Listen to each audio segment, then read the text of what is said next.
Oh man, we got a series. It's 1-1. Mhm. It is not a sweep. Still Hmm. might be five. Still might be a gentleman's sweep, as you predicted, Diego. We'll see. We're Mhm. about to go live right here, right now. It's time to get down and get into it. Get ready. This is former Chicago Bear Desmond Clark. And y'all hear me on many podcasts, but when y'all hear me on Pick'em Pros, y'all know it's all about family. This ain't just business. Coming back tonight. We're coming back tonight. We're going to tie it up 2-2, go back to Golden State, then 3-2, and then we're going to control the series.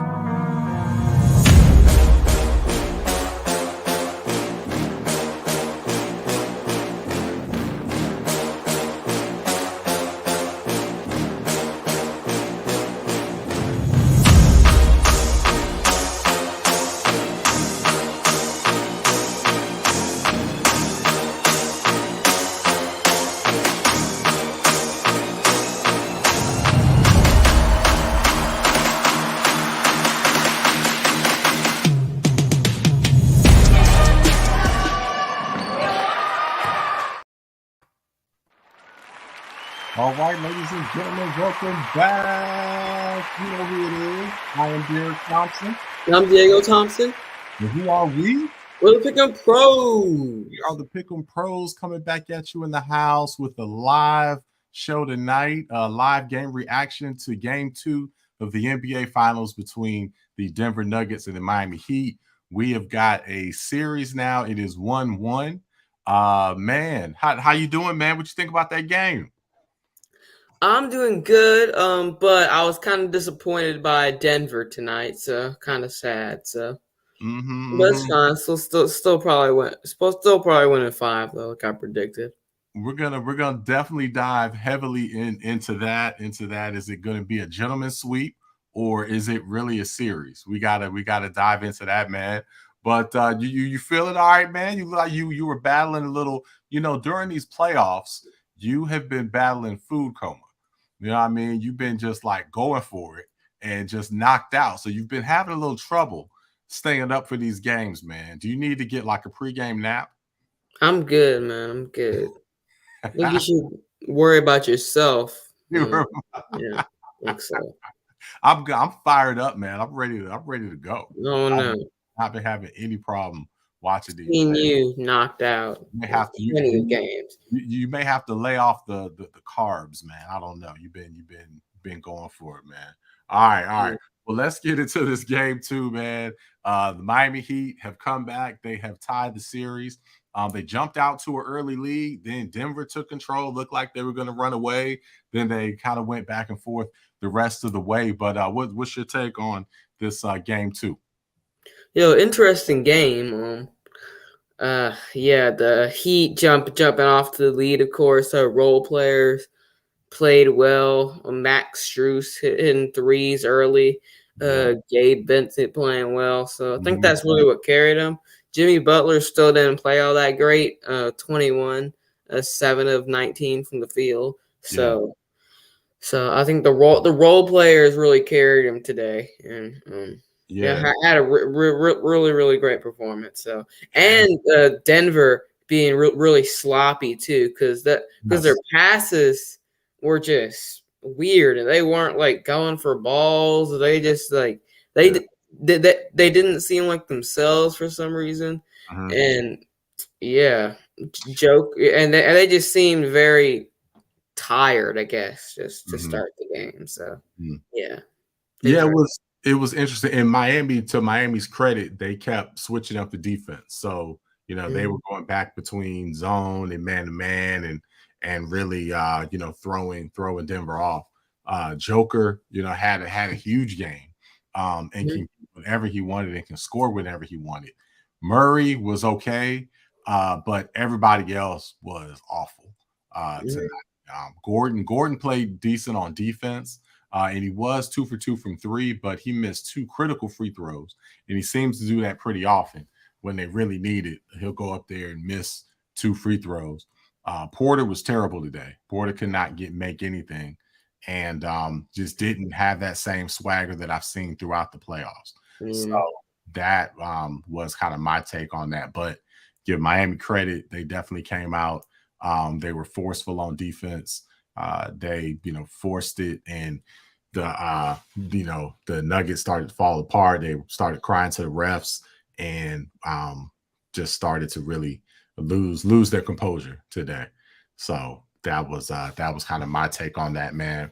Well, the Miami Heat adjustments, again, they went zone, man, switched back and forth. Did anything else stick out to you as far as what you saw that Miami did tonight? Well, they were just hitting shots. I think that was really key because the first game they just couldn't hit shots, and today they couldn't miss. So, and they kept especially role players. They kept that confidence, kept shooting, and they were making everything. So that was really key for them. Just getting those shots to fall, and then they just kept shooting. So yeah, I think that was really key. They were on fire. They hit everything. They did not miss any of those shots. They had a lot of wide open shots on was that Thursday night, and they missed most of them. And then last night, or at least tonight, those shots were all falling. And then for the Nuggets, again, they were missing all those shots. So that was definitely one of the big differences from tonight. And then let's go back to Jimmy Butler for a second, because with Jimmy Buckets, Jimmy, man, he's been like in the low 20s the last 7 games now. Do you think he's injured? Well, that injury was all the way in game 1 of the Knicks series, and he's shown capabilities that he's gotten back from that. So I think I don't think he's injured. I just think he's tired and fatigued, like how he was in 2020. During like sort of the stretch of that finals, he was tired. I think that's the same. I think that's the same thing that's going on here. So he's been put on some great performances, and I just think he's kind of done. So he's 33 too. So I mean he hit some big shots. So I mean his percentage wasn't that great, but when they had to have a bucket, he got it there at the end. When it got to 4 minutes left in the game, and they had that double-digit lead, they pretty much had it because they were milking the clock, and Butler was getting made some key shots down there. So he can definitely still close the game, but throughout the game he is either hurt or just doesn't have enough energy to really carry them throughout the game. So, and I also think that from the Nuggets perspective, I think that was about as bad as they can play in the game, because Joker's going to get whatever he wants. So they can't stop Joker, but they pretty much slowed everybody else down. So that was about. I think that's what they want to neutralize. Oh, for sure. Joker as the passer. So I think they just that's an adjustment they got to make. Yeah, so they got to find a way to get the other guys open. Well, hey, we do have a contest that we want to announce. We're running it on social media. So it's on our Facebook and our Instagram. But you have to do 3 things. So one, you have to follow us on one of those 2 platforms. You have to like the post that promotes our contest for the $100 Amazon gift card, and give your prediction on who's going to win and how many games they're going to win. And if you are right, you have a chance. You'll be entered to get a $100 Amazon gift card. So follow us on Instagram or Facebook, and you can find instructions on how to join that. All right, Coach Mazzulla, let's switch to some other news, and we'll come back and talk about Game 3 a bit. Coach Mazzulla coming back to the Celtics, man. You think this is a good move or a bad move? Well, this is kind of tough to analyze, because I do think he deserves a second shot because of the first year as a head coach. I think he need to learn some new things, like how to get a year under his belt to run, to know what type of offense and what type of coach he's going to be, just to run the media and everything. So if he gets that, and if he gets that, he needs to run a more fluent offense, not be a more ISO, just pass till you get open shot, guy cutting to the basket, and he stops having like one word answers to the media and all that stuff like that, then he can stick around. But yeah, I think next year if you give him, you can give him some time next year to see what he's learned, and if he gets better at that stuff, then I think he can stay. But if not, then he's proven that he's got to go. So we'll see. I guess we'll probably see about All-Star break and know if they've taken that next step that they need to take. So like you said, we'll see how their offense flows next year. Do they pay more attention to defense this year than they did the past year? So that will tell if they've made the right decision. So yeah, I think they should at least give him another year, but we're gonna have to see some changes on their overall philosophy before we can make a judgment on that. And then let's also talk about, man, Monty Williams signs for $79 million. I believe it was 6 years, $79 million. Man, people are, kind of losing their mind over this. Detroit backed up the Brinks truck to give him this deal. So I'm sure he got bought out from Phoenix because he still had some years left on his deal. So he got paid from that and now got a big deal from Detroit. What's your take on that? Well, I'm not like, I am kind of shocked based on like what coaches have been making, and that since he got it, that's then I wasn't expecting it, but just the overall, I think that coaches should be getting paid more because I think that the coach is probably as valuable as the best player. Or should be so they should be making around what the range of the best player is making. So that's what I think. So this is a step in the right direction. So it's good for the league. Sure, coaches all over the NBA are thrilled that Monty Williams got this deal. And I believe Eric Spoelstra is up for a deal pretty soon. I mean, man, what is he worth? I mean, Monty Williams, his deal breaks out to about $13 million a year. When you look at that, that's a role player in the NBA right now. So I actually don't understand why the coaches are paid so low compared to the stars. I mean, there's no salary cap on the coaches. That doesn't impact salaries at all, or that doesn't impact the cap at all. So I'm shocked that they already don't get that. And I'm pretty sure that soon you're going to see coaches start, especially your top tier coaches, they're going to start to hit that $20 million mark and up, similar to Sean Payton. Especially Spoelstra, he's probably the best in the game right now. So right, yeah, he is, man. He's definitely one of the best. So so I'm shocked that they already aren't making more. All right, man. Well, hey, before we get out of here again, we just wanted to get on to do a quick live reaction to Game 2 of the NBA Finals. Now that we're in final season, man, I thought we were going to be, I thought it was going to be a party in Miami this Friday. That was going to be Game 4. Thought that would be the place to be. You see the NBA champion crowned.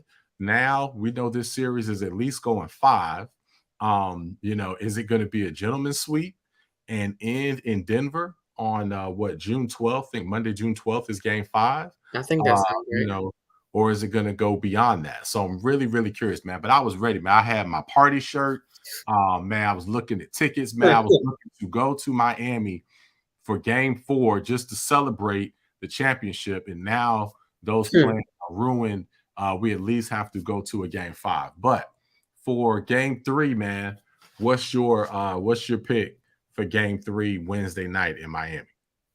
Well, I'm gonna stick with the Nuggets. I think they're gonna take a 2-1 series lead and take back control. And I'm kind of glad the Heat won that one game, just so that I can, just smooth ride from here. Just go full on Nuggets and just say so I can get that 5, just like I predicted. So yeah, you did, 5. Yeah, you right on the dot. You picked it in 5. You did. I predicted a sweep, so I'm already out on that.